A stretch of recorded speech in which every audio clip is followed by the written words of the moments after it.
Have you ever heard the saying, "A sharp tongue cuts deeper than a knife"? This story shows exactly why. In a small village, people called her Knife Mouth Lee. Her heart was kind, but her words were cruel. Her husband was honest. Her son Little Tiger was playful and bright, but her sharp words almost tore the family apart. One day, Little Tiger climbed a tree for a bird's nest. His mother roared, "You useless brat, fall and break your leg. Let's see how you live then." Frightened Little Tiger quickly climbed down. He swallowed all his words, keeping them in his heart. "Mother, I know you care, but why do your words hurt more than the fall itself?" At school, when he failed, she mocked him again, and little by little her knife mouth carved wounds no one could see. Little Tiger's heart grew heavy. While feeding the chickens, he spilled a few corn kernels. His mother snapped, "Are you blind?" feeding the dirt instead of the hens. Later that day, more scolding drove him to secretly run away. By nightfall, his parents searched desperately but found nothing. Knife Mouth Lee turned her anger on her husband. "Useless coward! Can't even keep our child safe." Honest Wang said nothing. He spent his days searching and his nights drowning in wine. His health crumbled under grief.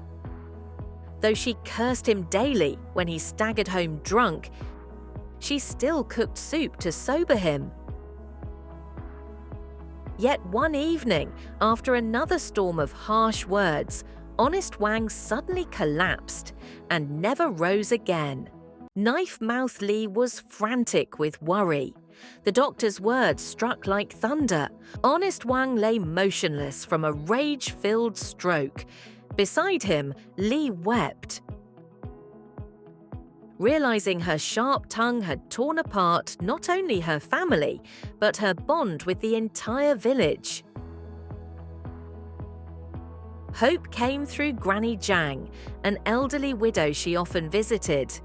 One winter day, Granny Jang fell ill, weak with fever and hunger. Lee brought millet, scolding, "Too careless. At your age, still acting like a child." Yet, while grumbling, she lit the fire and cooked porridge. After drinking, Granny Jang gently held her hand and whispered, "Everyone knows your heart is kind, but your mouth is like a knife. Think about it. Why did Little Tiger run away? Why did Honest Wang fall ill? Why did the villagers turn away? It wasn't that they couldn't see Lee's good heart, but that her sharp tongue cut too deep. If she had said, 'Son, come down, I'm afraid you'll fall.' If she had told her husband, 'Don't drink, let's search together.' If she had spoken gently to neighbors, would life have ended in such pain?" At last, Knife Mouth Lee woke up, weeping in regret. She softened her temper, spoke with kindness, and the villagers said, "Lee no longer stabs with words. She's warm, like soft tofu." Soon came joy. Zhao Dabao returned from the city with Little Tiger. Lee embraced her son, crying, "Mother was wrong. I'll never scold you again." Just then, Honest Wang opened his eyes, moved his fingers, and within months, he recovered. Knife Mouth Lee wept. "I meant well, but my words became knives. Now I know, when words soften, hearts calm, and life flows smoothly. The saying goes, 'A knife mouth, but a tofu heart.' Yet sharp words can cut so deep that no one seeks the kindness behind them. Over time, relationships grow cold, and for children, constant scolding crushes self-esteem. They may even inherit that same harsh voice.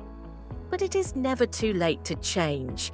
Speak with gentleness, and you'll see warmth melt the cold, love heal the wounds, and harmony return to life.